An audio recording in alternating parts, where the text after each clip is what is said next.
से बुलाया है। जो कल आपको मालूम होगा कि बलपोरा शुपियन में कल जब हमारा कैंडिडेट वहाँ जा रहा था तो वहाँ के कुछ जो AIP के साथ वाबस्ता है, जो इंजीनियर रशीद साहब की जमात है उसके साथ वाबस्ता है, वहाँ के उनके वर्करों ने लाठियाँ डंडे लेके हमारे लोगों पे हमला किया। यहाँ तक कि जो हमारा कैंडिडेट है यावर बांडे इस वक्त SMHS में ज़िंदगी की और मौत की लड़ाई लड़ रहा है। उसकी कई रिब्स टूट चुकी हैं, उसकी हालत सीरियस है। और मैं जानना चाहती हूँ कि इंजीनियर रशीद साहब तो जेल में हैं, तो ये जो पार्टी बनाने में मुफ्ती साहब को 50 साल लगे और अभी तक हमारे पास ऐसे रिसोर्सेज नहीं है कि हम जगह जगह कैंडिडेट खड़ा करें। एक आदमी जो जेल के अंदर है, पार्लियामेंट इलेक्शन लड़ते हैं, बहुत अच्छी बात है। अब उनकी ये ऑर्गेनाइजेशन के पीछे कौन है जो जगह जगह उनके लोग खड़े होते हैं? वो पैसा कहाँ से आता है, वो फंड्स कहाँ से आते हैं, और सबसे बड़ी बात वो जुर्रत कहाँ से आते हैं जिसकी वजह से वो गुंडागर्दी करते हैं। अगर PDP को हर जगह निशाना बनाया जाता है और अगर ये इस तरह की हरकत PDP के किसी वर्कर ने की होती, किसी कैंडिडेट की इस तरह पिटाई की होती, तो मुझे लगता है इस वक्त सारी PDP जेल के अंदर होती।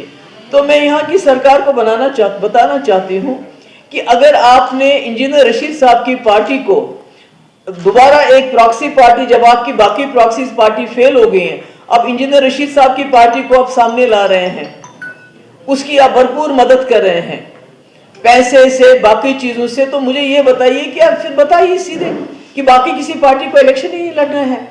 ये कैसी गुंडागर्दी है? अगर कल हमारा कैंडिडेट यावर बांडे बलपोरा में चला गया है, जहां का आपका AIP का कैंडिडेट है राजा वहीद, तो उसके वर्करों ने इस तरह कातिलाना हमला कैसे जुर्रत की हमारे कैंडिडेट पे करने की, और अभी तक कार्रवाई क्यों नहीं हुई? अभी तक वो लोग जेल में क्यों नहीं है? तो मैं लोगों को भी खबरदार करना चाहती हूँ कि प्रॉक्सी पार्टीज के इसमें मत आइए। इनके पीछे एक बहुत बड़ी ताकत है जो चाहते हैं कश्मीर का वोट जो है वो डिवाइड हो जाए। खासकर PDP उनके निशाने पे है। उनको मालूम है पिछले 5 साल में भी PDP वाहिद जमात है जिसने जम्मू कश्मीर के लोगों के लिए खड़ी रही, यहाँ के जो जेल में लोग बंद हैं उनके लिए खड़ी रही। जो इन्होंने 5 अगस्त 2019 को किया उसके खिलाफ आवाज उठाई, इसलिए इनके निशाने पे PDP है। और ये जो इतनी भी जमातें हैं जो आज़ाद उम्मीदवार की शक्ल में आ रही हैं, AIP की शक्ल में नजर आ रही हैं, उनका बाज़ाब्ता कहीं ना कहीं से उनकी फंडिंग हो रही है और उसके साथ उनको सरकार की पूरी प्रोटेक्शन मिल रही है। तभी वो उन्होंने जुर्रत की कि PDP के कैंडिडेट पे इस तरह कातिलाना हमला करें। Ma'am, you want any sort of probe in this? Probe नहीं है, वो तो पता है उनको अभी तक जेल में होने चाहिए थे, अभी तक वो जेल में बंद क्यों नहीं है? और ये जो AIP के कैंडिडेट है, इनके पास इतने वसाइल कहाँ से आ गए? इनका लीडर जेल में है, ये हजारों की तादाद में इनके साथ गाड़ियां होती हैं, इतना पैसा कहाँ से आ गया? ये तो लोगों को सोचना चाहिए, ये अचानक कहाँ से आ गया? तो यानी कि जब इनकी दूसरी जब PDP को तोड़ के इन्होंने कई प्रॉक्सीज पार्टीज बनाई, जब वो फेल हो गई पार्लियामेंट इलेक्शन में, तो अब इंजीनियर रशीद की पार्टी को आगे किया जा रहा है। तो मैं वार्न करना चाहती हूँ, खबरदार करना चाहती हूँ बिलखुसूस कश्मीर के लोगों को।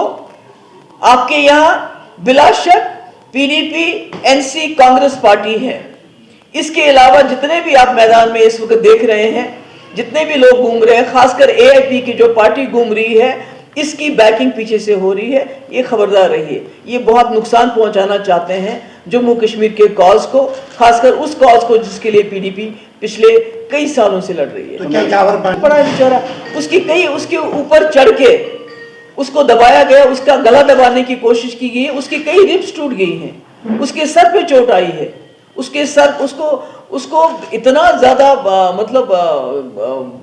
मारपीट की है कि उसको SMHS रेफर किया गया। उसकी नाक से मैंने सुना खून भी निकला है। तो अब इससे ज्यादा और कातिलाना हमला क्या हो सकता है? तो क्या वजह हो सकती है? ये PDP के पीछे पड़े हुए हैं, PDP के कैंडिडेट पे हमला हो रहा है। हर जगह जो PDP के रिबेल कैंडिडेट्स हैं उनको स्पॉन्सर किया जाता है। बच्ची का कैंडिडेट देख लीजिए जिसने प्रेशर कुकर निशान रखा है, जिसको हमने एक दिन नेशनल कॉन्फ्रेंस से वो हमारे पास आया, दूसरे दिन उसको कैंडिडेट बनाया, उसको इज्जत दी, सब कुछ दी। तो आज वो भी प्रेशर कुकर का निशान लेके डोर टू डोर जा रहा है, और उसकी भी उसको एनआईए के केस की वजह से ब्लैकमेल करके उसका भी इस्तेमाल कर रही है बीजेपी पीडीपी के खिलाफ। तो जिस तरह से तो राजनाथ इनको मालूम है कि पीडीपी अगर ताकत में आ गई तो वो दिल्ली के डिक्टेट्स को नहीं मानेगी। राजनाथ सिंह जी का भी ये मैं तो बार बार कहती हूँ कि बीजेपी सरकार के साथ हुकूमत बनाने के बावजूद मैंने 12,000 नौजवानों की एफआईआर वापस लिए, जबकि उस वक्त स्टोन पेल्टिंग पीक पे थी। दिन में कोई जगह नहीं थी जहां पथराव नहीं होता था, मगर मैंने वापस ले ली। मैंने दिल्ली से डेलीगेशन मंगाया, बहुत टॉप डेलीगेशन था, हुर्रियत के दरवाजे पे भेजा। मैं और क्या कर सकती थी।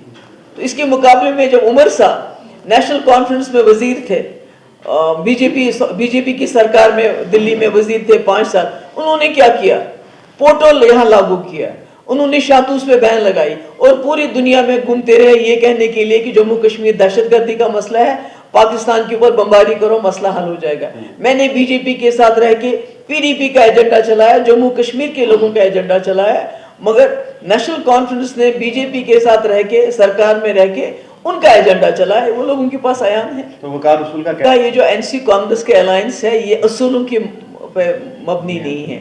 अगर होता तो 87 के इलेक्शन में सरकार बनाने के लिए इतनी बड़ी दांगलियां करके जम्मू कश्मीर को खून के दरिया में नहीं धकेलते, ये जो खून